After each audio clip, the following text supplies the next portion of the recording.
अथ 10वां अध्याय। श्री भगवान बोले, हे महाबाहो, फिर भी मेरे परम रहस्य और प्रभाव युक्त वचन को सुन, जिसे मैं तुझे अतिशय प्रेम रखने के लिए हित की इच्छा से कहूँगा। मेरी उत्पत्ति को अर्थात लीला से प्रकट होने को ना देवता लोग जानते हैं, ना महर्षि जन ही जानते हैं, क्योंकि मैं सब प्रकार से देवताओं का और महर्षियों का भी आदि कारण हूँ। जो मुझको अजन्मा अर्थात वास्तव में जन्म रहित अनादि और लोकों का महान ईश्वर तत्व से जानता है, वह मनुष्यों में ज्ञानवान पुरुष संपूर्ण पापों से मुक्त हो जाता है। निश्चय करने की शक्ति, यथार्थ ज्ञान, असमूर्णता, क्षमा, सत्य, इंद्रियों का वश में करना, मन का निग्रह तथा सुख दुख, उत्पत्ति प्रलय और भय अभय तथा अहिंसा, समता, संतोष, तप, दान, कीर्ति और अपकीर्ति, ऐसे ये प्राणियों के नाना प्रकार के भाव मुझसे ही होते हैं। 7 महर्षि जन, 4 उनमें से पूर्व में होने वाले सनकादि तथा स्वयंभु आदि 14 मनु, वे मुझ में भाव वाले सबके सब मेरे संकल्प से उत्पन्न हुए हैं, जिनकी संसार में है संपूर्ण प्रजा है। जो पुरुष मेरी इस परमेश्वर स्वरूप विभूति को और योग शक्ति को तत्व से जानता है, वो निश्चल भक्ति योग से युक्त हो जाता है। उसमें कोई संशय नहीं है, कुछ भी संशय नहीं है। मैं वासुदेव ही संपूर्ण जगत की उत्पत्ति के कारण हूँ और मुझसे ही सब जगत चेष्टा करता है। इस प्रकार समझकर श्रद्धा और भक्ति से युक्त बुद्धिमान भक्तजन मुझ परमेश्वर को ही निरंतर भजते हैं। निरंतर मुझ में मन लगाने वाले और मुझ में ही प्राणों को अर्पण करने वाले भक्तजन मेरी भक्ति की चर्चा के द्वारा आपस में मेरे प्रभाव को जानते हुए तथा गुण और प्रभाव सहित मेरा कथन करते हुए ही निरंतर संतुष्ट होते हैं और मुझ वासुदेव में ही निरंतर रमन करते हैं। उन निरंतर मेरे ध्यान आदि में लगे हुए और प्रेम पूर्वक भजने वाले भक्तों को मैं यह तत्व ज्ञान योग देता हूँ, जिससे वे मुझको ही प्राप्त होते हैं। हे अर्जुन, उनके ऊपर अनुग्रह करने के लिए उनके अंतःकरण में स्थित हुआ मैं स्वयं ही उनके अज्ञान जनित अंधकार को प्रकाश में तत्व ज्ञान दीपक के द्वारा नष्ट कर देता हूँ। अर्जुन बोले, आप परम ब्रह्म, परम धाम और परम पवित्र हैं, क्योंकि आपको सब ऋषिगण सनातन दिव्य पुरुष एवं देवों का भी आदि देव, अजन्मा और सर्वव्यापी कहते हैं। वैसे ही देव ऋषि नारद तथा असित और देवल ऋषि तथा महर्षि व्यास भी कहते हैं और आप भी मेरे प्रति कहते हैं। हे केशव, जो कुछ भी मेरे प्रति आप कहते हैं, इस सब को मैं सत्य मानता हूँ। हे भगवान, आपके लीलामय स्वरूप को ना तो दानव जानते हैं, ना देवता ही। हे भूतों को उत्पन्न करने वाले, हे भूतों के ईश्वर, हे देवों के देव, हे जगत के स्वामी, हे पुरुषोत्तम, आप स्वयं ही अपने से अपने को जानते हैं, इसलिए आप ही उन अपनी दिव्य विभूतियों को संपूर्णता से कहने में समर्थ हैं, जिन विभूतियों के द्वारा आप इन सब लोगों को व्याप्त करके स्थित हैं। हे योगेश्वर, मैं किस प्रकार निरंतर चिंतन करता हुआ आपको जानूं, और हे भगवान, आप किन किन भावों में मेरे द्वारा चिंतन करने योग्य हैं। हे जनार्दन, अपनी योग शक्ति को और विभूति को फिर भी विस्तार पूर्वक कहिए, क्योंकि आपकी अमृतमय वचनों को सुनते हुए मेरी तृप्ति नहीं होती, अर्थात सुनने की उत्कंठा बनी ही रहती है। श्री भगवान बोले, हे गुरुश्रेष्ठ, अब मैं जो मेरी दिव्य दिव्य विभूतियाँ हैं उनको तेरे लिए प्रधानता से कहूँगा, क्योंकि मेरे विस्तार का अंत नहीं है।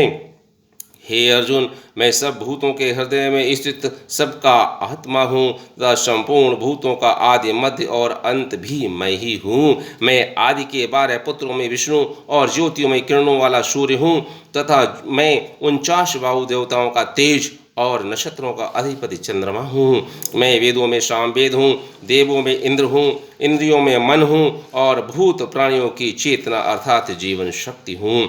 मैं 11 रुद्रों में शंकर हूँ और यक्ष तथा राक्षसों में धन का स्वामी कुबेर हूँ। मैं 8 वसुओं में अग्नि हूँ और शिखर वाले पर्वतों में सुमेरु पर्वत हूँ। पुरोहितों में मुखिया बृहस्पति मुझको जान। हे पार्थ, मैं सेनापतियों में स्कंद और जलाशय में समुद्र हूँ। मैं महर्षियों में भृगु और शब्दों में एक अक्षर अर्थात ओमकार हूँ। सब प्रकार के यज्ञों में जप यज्ञ और इस रहने वालों में हिमालय पहाड़ हूँ।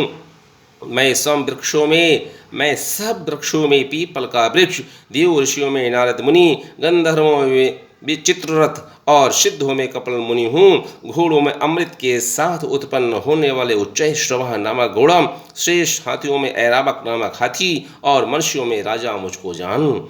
मैं शस्त्रों में वज्र और गौओं में कामधेनु हूँ। शास्त्रोक्त रीति से संतान की उत्पत्ति का हेतु कामदेव हूँ और सर्पों में सर्पराज वासुकी हूँ।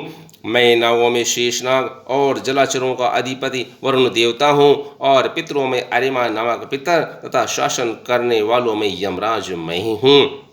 मैं दैत्यों में प्रहलाद और गणना करने वाले का समय हूँ तथा पशुओं में मृगराज सिंह और पक्षियों में मैं करुण हूँ। मैं पवित्र करने वालों में वायु और शस्त्रधारियों में श्री राम हूँ तथा मछलियों में मगर हूँ और नदियों में श्री भागीरथी गंगा जी हूँ।